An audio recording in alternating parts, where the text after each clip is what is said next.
This story is titled, My Brother knocked up my fiancé and my dad gave him the family business and a house. So I made them pay the hard way. Hey everyone! Before we jump into today's video, I need your help. We've noticed the channel is losing some traction, and subscribing is one of the best ways you can support us. It's quick, free, and it helps us keep bringing you awesome content. Your support means the world. Let's keep this channel growing together. Thanks so much. Now, let's start the video. Okay, guys, this is going to be a long one, but I need to get this off my chest. The stuff that's happened in my family recently is seriously messed up.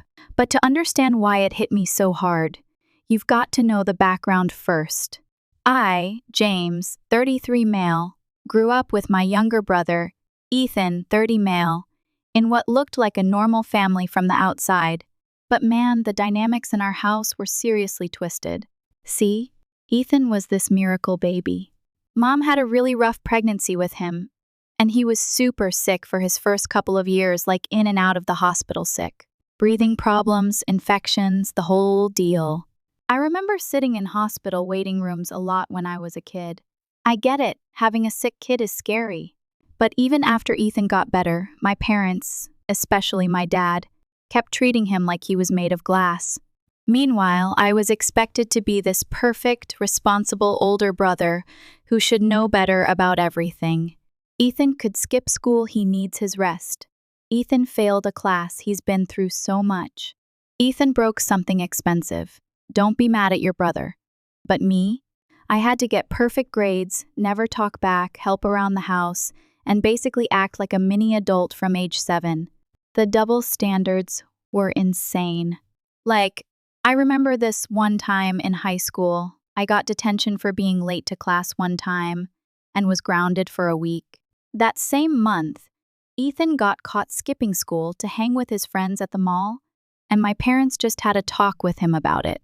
I started working with my dad in his electrical business when I was 15, not because I was super passionate about being an electrician back then, but because it was the only way to get any real attention or approval from him. And you know what? I actually got good at it. Really good! Started learning everything I could about electrical work, staying late to watch Dad do the complicated stuff, reading manuals, and watching YouTube videos to learn more. Meanwhile, Ethan was, well, Ethan. Smart kid when he wanted to be, but zero work ethic. Could charm anyone with his poor, little, sick kid routine that he never grew out of. He tried college for like 2 semesters, dropped out because it was too stressful, started some online business selling dropship junk that failed, then tried to be a day trader and lost a bunch of Dad's money. But somehow, I was still the one getting lectures about supporting your brother and family comes first. I'm not going to lie. It created this weird mix of resentment and responsibility in me. Like, I loved my brother because he's my brother, but I also couldn't stand being around him most of the time. We were total opposites. I was the serious, hardworking one who valued keeping my word and doing things right. He was the fun one who never faced consequences and thought rules were for other people.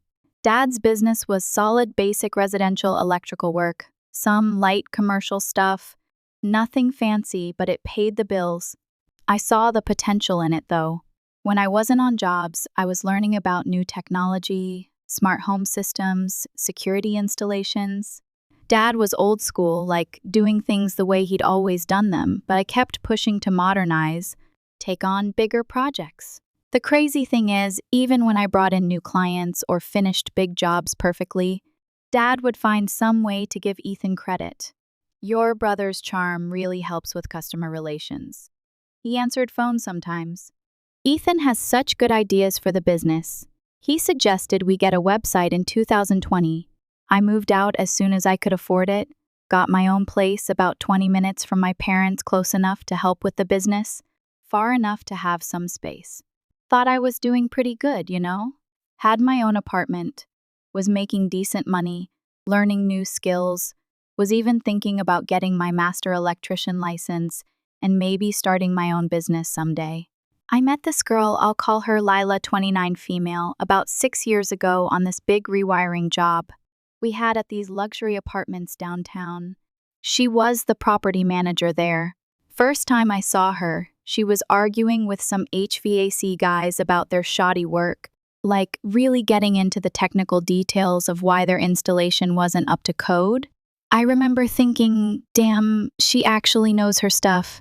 Most property managers I dealt with just wanted things done cheap and fast, but Lila was different. She'd actually read through all the electrical codes, knew exactly what she wanted done. First couple weeks on the job, she kept coming around to check our work, not in an annoying way. She was genuinely interested in understanding what we were doing and why.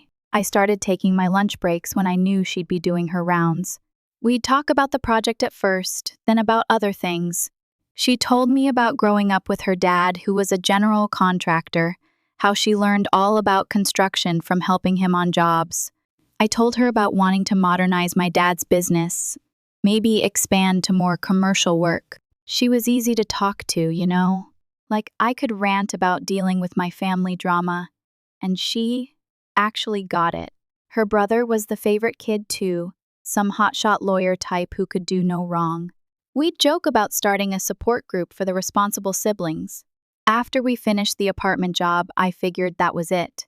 But about a week later, she called the office about some urgent electrical issue in her personal apartment. Dad sent me to check it out. Turns out there wasn't actually anything wrong. She just wanted to see me again. Pretty smooth move, I've got to admit. We started dating after that. Lila was different from other girls I'd dated. She didn't play games or expect me to read her mind. If something was bothering her, she'd just say it. If she was happy, you knew it. Plus, she actually cared about my work, would help me study for my licensing exams, even started helping out with the business side of things. Within a year, she was basically running our office, set up this whole new scheduling system, modernized our invoicing, created proper contracts instead of the handwritten quotes we used to do.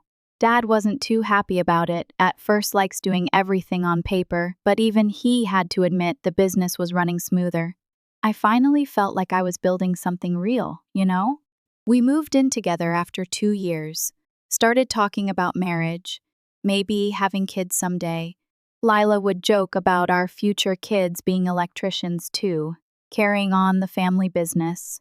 Man, I really thought I had it all figured out. The funny thing is, my family actually liked her at first. Mom was always inviting us over for dinner, asking Lila for help with computer stuff, or getting her opinion on home improvements. Even Dad warmed up to her once he saw how much she was helping the business grow. We were landing bigger contracts, getting more commercial work, building a real reputation in the area. Lila got along great with Ethan too. She'd defend him sometimes when I'd get frustrated about his latest failed scheme, said I should try to understand his perspective more, how growing up sick might have affected him. Looking back now, I should have seen that as a red flag, but you know how it is when you trust someone completely, you don't want to see the signs. We got engaged after 4 years together. Nothing fancy, I proposed at home after we finished this huge project we'd been working on together. She'd been helping me plan this major electrical upgrade for a local hospital, stayed up late with me going over plans, dealing with contractors. It felt right, you know? Like we were really partners in everything. About a year ago, that's when things started changing. Ethan had burned through another chunk of Dad's money trying to start some crypto trading business, came back home broke again, and Dad gave him a job in our office. Just basic stuff, answering phones, filing paperwork, scheduling appointments. Should have been simple enough, but of course, Ethan found ways to mess it up. Lila started spending more time at my parents' house, helping Mom with wedding planning and stuff. Said it was easier to work on the business paperwork there too, since Ethan was learning the systems. I was busy with jobs most days, so it made sense at the time. After that, things started getting really messed up. About 8 months before everything blew up, I started noticing small changes. Nothing huge at first, just little things that didn't add up. Lila was spending more time at my parents' house, helping with the business stuff, said she was training Ethan on our new invoice system, and helping Mom with wedding plans. Made sense, right? I was out on jobs most days, working my ass off to save up for our future. We were planning this whole wedding, talking about buying a house. I wanted to do things right, but then other stuff started happening. Lila changed her phone password. Never really hid her phone before we both knew each other's passwords. No big deal, but suddenly she got weird about it, said her banking app needed her to update security or something. Whatever. I trusted her completely, so I didn't think much about it. Then Ethan started acting different too. Started wearing cologne to work, dude. Used to show up in yesterday's clothes half the time, got all these new clothes. Started actually showing up to work on time, which was weird for him. He was being weirdly nice to me too, offering to stay late at the office, saying he really wanted to learn the business. I noticed Lila talking about him differently. Ethan's really getting good at handling the scheduling, or your brother's actually pretty smart when he applies himself. She'd get kind of defensive if I complained about him messing something up, even started taking his side in family arguments. The office vibe got weird too. Our receptionist, Janet, been with us 15 years. She's like a second mom, started giving me these looks when Lila and Ethan would be working late together. But whenever I'd ask what was up, she'd just say, nothing, and change the subject. One time, I came back to the office early from a job because we ran out of materials. Lila and Ethan were in the break room, laughing about something. Nothing obviously wrong, but they both jumped like they were caught doing something when I walked in. Lila said they were just going over some invoices at 7:00 p.m., right? Started noticing Lila didn't talk about our future as much. Used to be all excited about wedding plans, looking at houses online, talking about what kind of family we'd have. But she got quiet about all that, said she was just stressed about work. The real red flag I ignored is that she stopped coming to job sites to check on projects. Used to be our thing. She'd bring lunch, we'd go over plans, figure out solutions to problems together, but suddenly she was too busy at the office with Ethan. About 6 months ago, we had this big family dinner. Lila was acting weird all night, barely talking, checking her phone a lot. Ethan kept trying to make these inside jokes with her, like this one time he said something about that crazy guy at the office, and Lila actually snorted laughing. But when I asked what was funny, they both just said, "You had to be there." After dinner, in the car ride home, I finally brought it up. "You okay? You seemed off tonight." Lila kept staring at her phone. "Just tired? Work's been crazy." "Yeah, seems like you and Ethan are getting along better these days." She kind of tensed up, but tried playing it casual. "He's not as bad as you always say. He's actually pretty funny when you get to know him. Funny enough to make you ignore everyone else at dinner?" "What's that supposed to mean?" "Nothing, just you've been different lately. Distant. Always on your phone." She got defensive real quick. "Oh, so I'm not allowed to have my own conversations now? Everything has to be about you?" That caught me off guard. Lila never talked to me like that before. "That's not what I said. Just feels like something's changed. Maybe you're just paranoid. I'm tired of you always complaining about Ethan. He's trying his best." I remember getting this sick feeling in my gut, like something was really wrong, but I couldn't put my finger on it. She'd never defended Ethan like that before. "Since when are you Team Ethan?" "Since I actually got to know him instead of just listening to you bash him all the time." We drove the rest of the way in silence. Man, all the signs were there: the defensive attitude, the phone, the inside jokes, the way she suddenly thought Ethan was so great. But you never want to believe someone you trust completely could do that to you, especially not with your own brother. I remember lying there that night, watching her pretend to sleep, thinking, nah, I'm just being paranoid. The next couple of months were just more of the same Lila working late. Ethan suddenly interested in the business.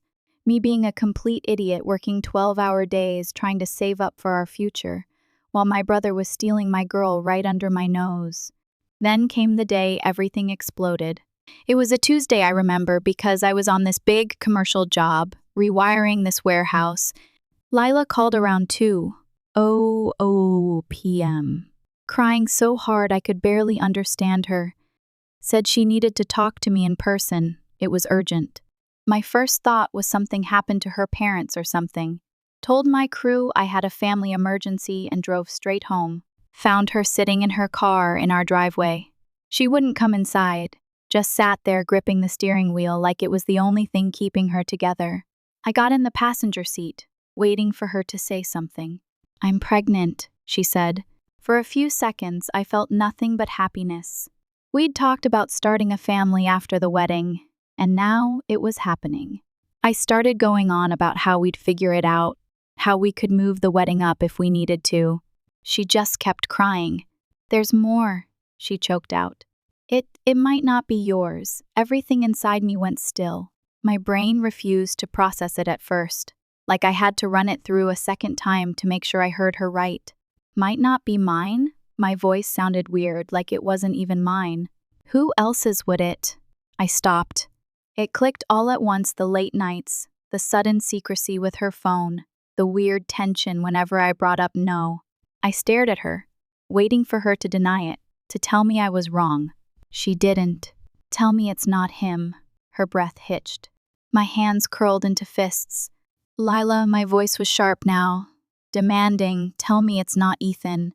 She made this broken sound in her throat. It wasn't supposed to happen. I let out a sharp laugh, but there was no humor in it. "Oh, right, you just tripped and fell into my brother's bed?" "It wasn't like that," she said quickly. "It was one time." I cut her off. "One time?" My head was pounding. "Tell me the truth." Nothing but silence. "How long?" Her breath was uneven. 3 months! Maybe 4. I had to press my hands to my knees to steady myself. "Does he know?" My voice was tight, controlled. She nodded. "I told him yesterday." That's when I realized I had to tell you too. I stared at her, like she expected me to be grateful she finally decided to come clean. I got out of the car, needed air. She followed me, trying to explain how it wasn't planned, how guilty they both felt, how they'd ended it weeks ago. All I could think about was them laughing in the break room, all those times they were working late. "Were you ever going to tell me if you weren't pregnant?" She didn't answer. That told me everything I needed to know. Got in my truck and drove straight to my parents' house. Found Ethan in the office doing fuck all like usual. Soon as he saw my face, he knew I knew. "Listen, bro, I can explain. I don't really remember what happened next. It's all kind of a blur. But I do remember him on the ground, blood coming from his nose, Dad and 2 of our employees pulling me off him. Ethan started yelling about how I was crazy, how Lila came on to him first, how they were in love. In love.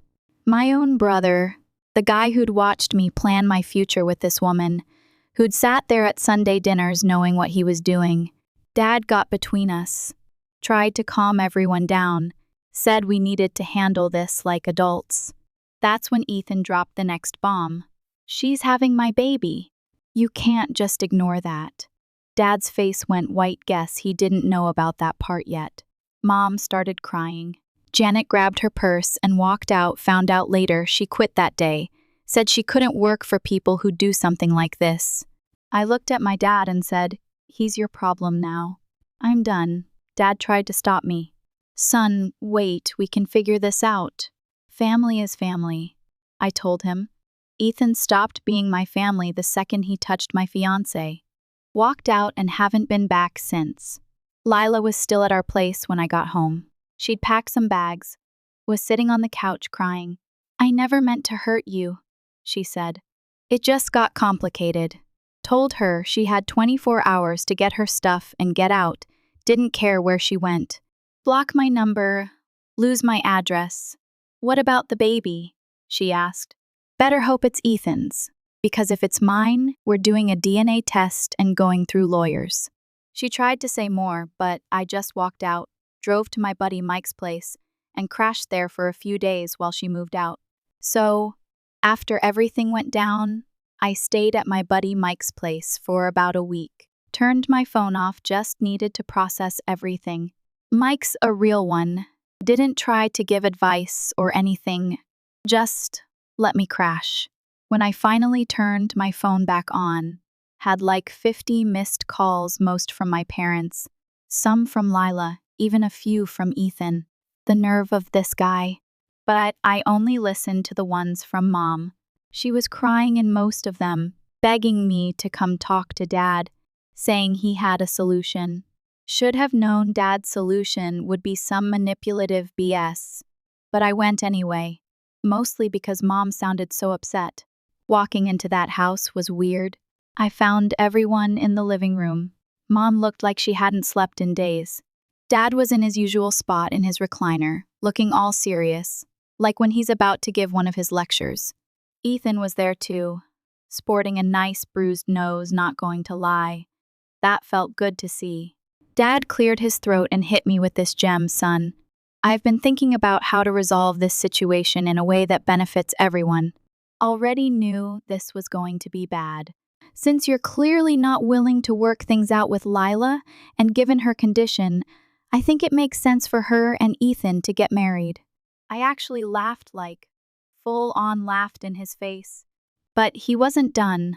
Furthermore, since they'll be starting a family, I think it's appropriate for Ethan to take over the business. With Lila's experience running the office and Ethan learning the trade, they could— Ethan learning the trade? I cut him off. He can't even wire a fucking outlet without supervision. Dad got that look he always gets when someone interrupts him. Language. And your brother has shown real interest in learning. In fact, I want you to train him. Guys, I lost it. Started laughing again, but like that crazy laugh you do when something's so messed up, you can't even process it. Let me get this straight, I said. You want me to train the brother who screwed my fiancé to take over the business I helped build while they're married and raising a kid that might be mine?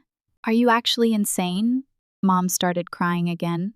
Ethan just sat there, staring at the floor like a coward. Dad pulled out his final card. This business is still in my name. If you won't help your brother, maybe you should find somewhere else to work. That's when I knew all those years of work meant nothing. All that time I put in, the clients I brought in, the reputation I built, meant nothing compared to Precious, Ethan's latest screw-up. I just got up, walked to the door. Mom tried to stop me, but I just said, I'm done. Good luck with your new golden team. Ethan finally spoke up. Bro, wait. Turned around and just said, call me bro again, and I'll break more than your fucking nose. Dad yelled after me about loyalty and second chances.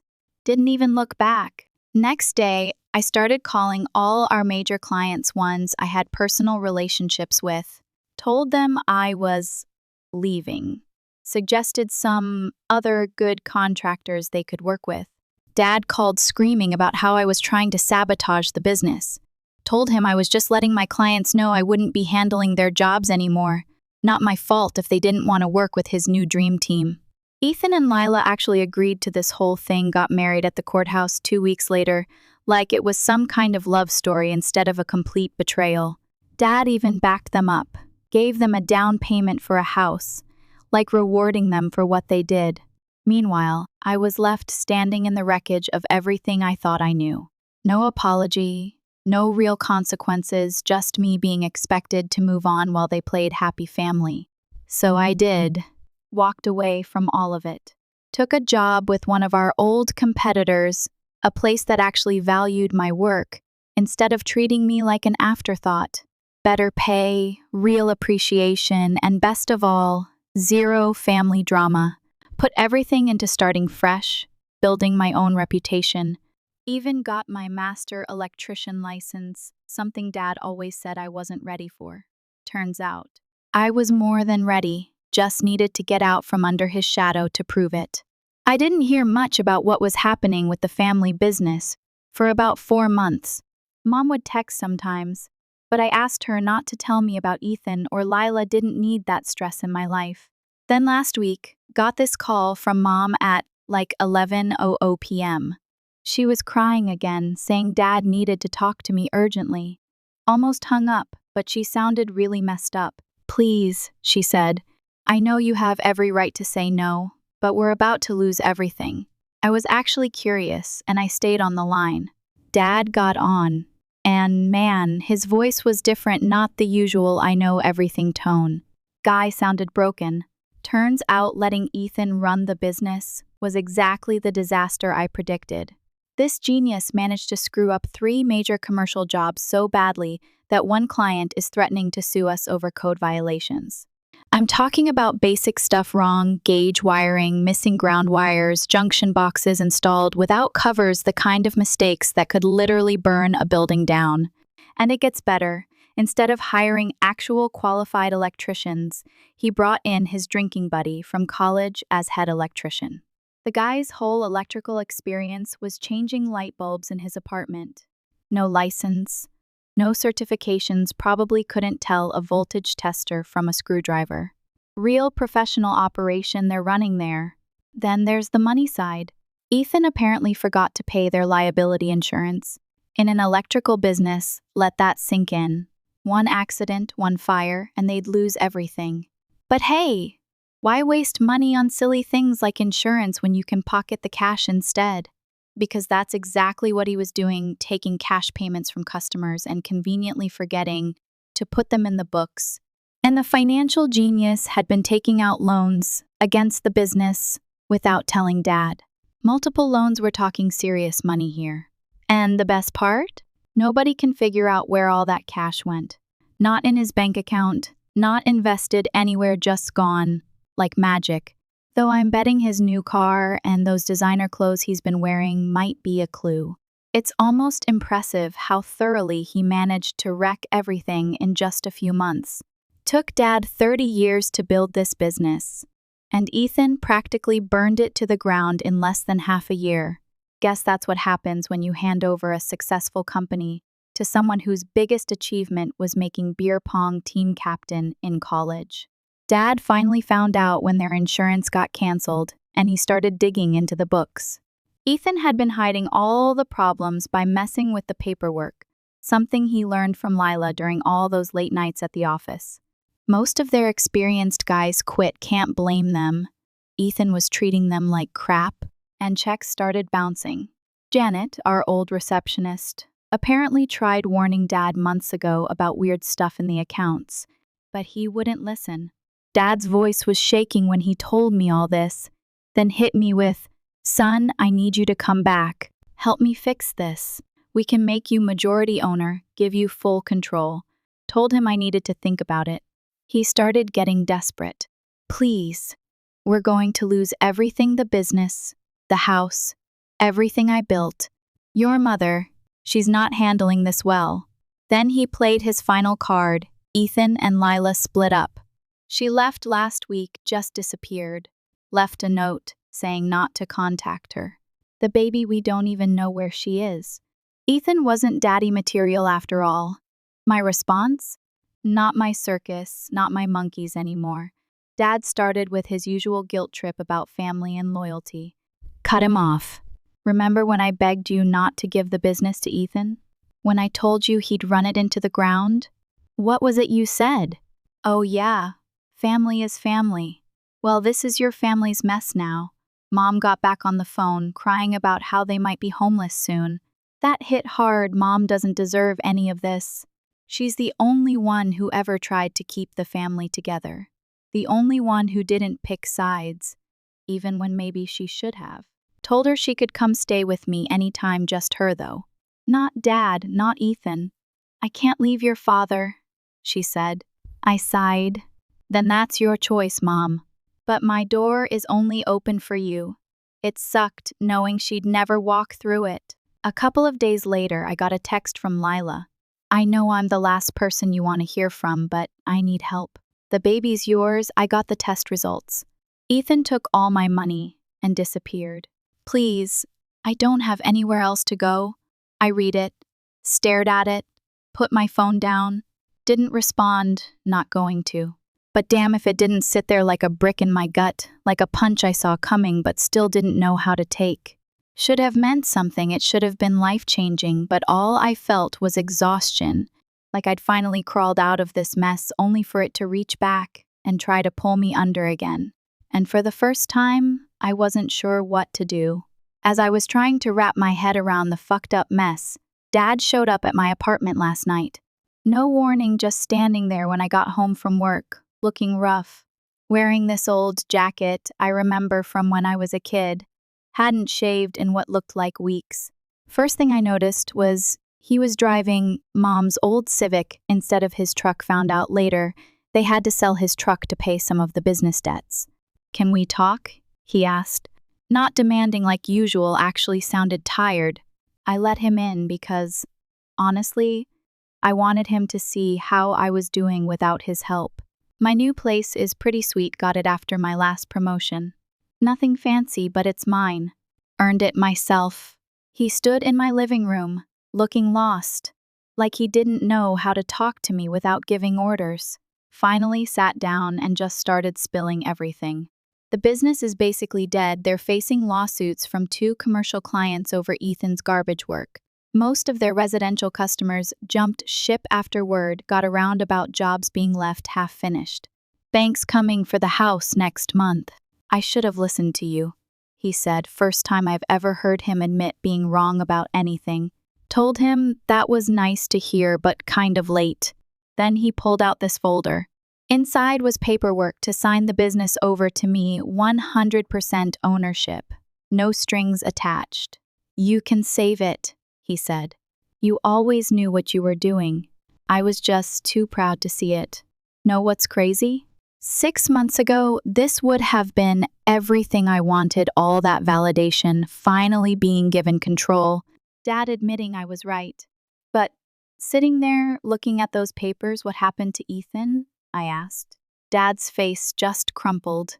Said Ethan cleared out their savings account last week and disappeared, left this note about needing to find himself or some BS. Classic Ethan creates a disaster, then runs away from the consequences. "He's still your brother," Dad said quietly. "No. He stopped being my brother the day he decided family loyalty meant nothing to him." Sound familiar? That hit him hard. Good. Started telling me how he could help me rebuild the business, how we could work together, be a real family again. Had to laugh. "Dad, you're not hearing me.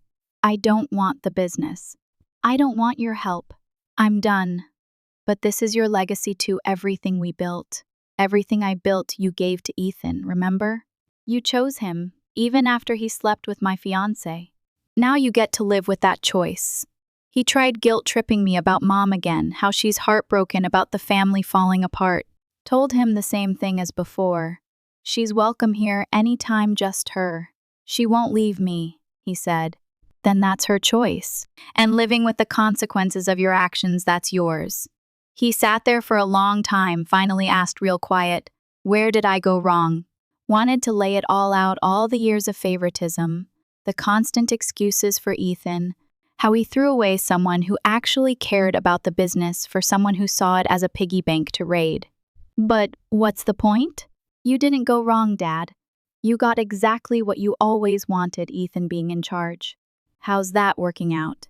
He left soon after, looked about 20 years older walking out than when he walked in. Got a text from Mom this morning. They're moving in with her sister in Ohio next month. Dad's going to try finding work there. She asked one more time if I'd reconsider helping them stay here. Told her my offer stands. She can stay with me anytime she wants, but I'm done setting myself on fire to keep other people warm. Lila still messages sometimes about the baby. I told her to have her lawyer contact mine. Haven't heard from Ethan, don't expect to. You know what's weird?